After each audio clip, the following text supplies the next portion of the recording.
Hello, friends. Today, in this fourth episode of Editorial Made Easy, we are going to discuss an article that appeared on June 9, 2019 in the Hindu newspaper. The article is titled The Hindu Explains One Nation, One Election, written by R.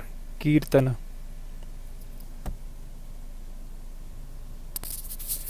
For the convenience of analysis, I have divided the entire article into 7 screenshots. For an in-depth understanding of this topic, I would suggest you also read another opinion piece that appeared on June 19, 2019 in the Hindu newspaper by former Chief Election Commissioner of India, S.Y. Qureshi.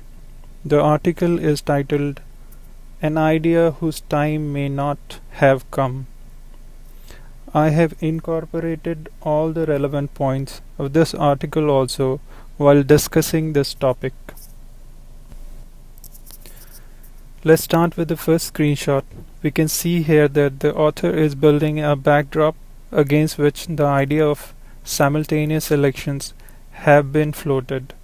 In fact, there is a mention that the Law Commission submitted a draft report to the government on August 38, 2018, endorsing the proposal, along with recommendation to bring changes in both the Constitution and the electoral law. In this screenshot, the author is trying to draw our attention to the fact that terms of legislative assemblies and the Lok Sabha may not synchronize with one another. For instance, Rajasthan faced elections in late 2018, whereas Tamil Nadu will go to elections only in 2021. In this screenshot, the author is pointing that simultaneous elections were the norm till 1967. But following dissolution of some legislative assemblies in 68 and 69 and that of Lok Sabha in December 1970, election to the state assemblies and parliament have been held separately. In fact, if you see the second arrow, it is drawing our attention to the fact that the idea of reverting to simultaneous polls was mooted way back in the annual report of the election commissions in 1983. There's a reference to this idea even in the Law Commission report of 99. In this screenshot, we can see that the Law Commission in April 2018 came up with the working paper to get the idea off the ground. One proposal is to make the shift to simultaneous polls in a phased manner. There are total of 12 states scheduled to undergo election in 2019.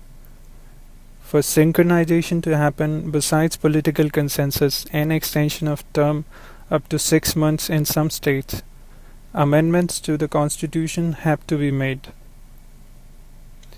Election to the remaining state assemblies and union territories will be synchronized by the end of 2021. Thereafter, election to the Lok Sabha, all the state assemblies and union territories having legislatures will be held simultaneously from 2024. This screenshot is talking about the second proposal, wherein elections across the country is to be synchronized in such a manner that they will be held twice every year. We can see that the author has enlisted few points in favor of simultaneous elections. First, simultaneous polls will reduce enormous costs involved in separate elections. In fact, a whopping Rupees 60,000 crore was spent during 2019 elections. Second, the system will help ruling parties focus more on governance instead of being constantly in election mode. Third, Simultaneous polls will boost voter turnout according to the Law Commission. Fourth, frequent election result in frequent introduction of model code of conduct leading to frequent policy paralysis. In this final screenshot, we can see the arguments against the idea. First, national and state issues are different, and holding simultaneous elections is likely to affect the judgment of voters. Second, since elections will be held once in 5 years, it will reduce the government's accountability to the people. Repeated elections keep legislatures on their toes and increase accountability. Third, when an election in a state is postponed until the synchronized phase, President's rule will have to be imposed in the interim period in the state. This will be a definite blow to democracy and federalism. In conclusion, we can say that till the idea of one nation and one election achieves political consensus, there are few suggestions to deal with the problems that arise due to frequent elections. First, the problem of uncontrolled campaign expenditure can be remedied by introducing a cap on expenditure by political parties. Second, state funding of political parties based on their poll performance is an idea worth examining. Third, complete ban on private and corporate funding. Fourth, the reduction in poll duration from 2 to 3 months to 1 month if more central armed forces can be deployed. It is undeniable that simultaneous elections would be a far-reaching electoral reform. Therefore, the pros and cons need to be appropriately assessed and practical alternatives sincerely considered before its implementation. Now, after having requisite understanding of this topic, I'm sure you are in a better position to answer all of these probable questions on this topic.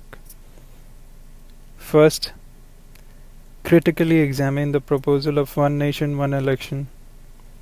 Second, examine the merits and demerits of simultaneous elections to all the state assemblies and the Lok Sabha.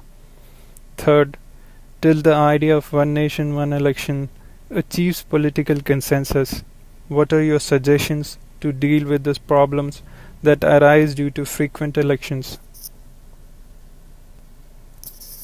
Please do make an attempt to answer at least a couple of these questions. You can email me your best answers at editorialmadeeasy@gmail.com. So friends, that's it for now. If you feel some of your friends could benefit from this video too, please do share it after subscribing the channel so that you never miss the latest episodes. Thanks a lot for your patient listening. Bye for now.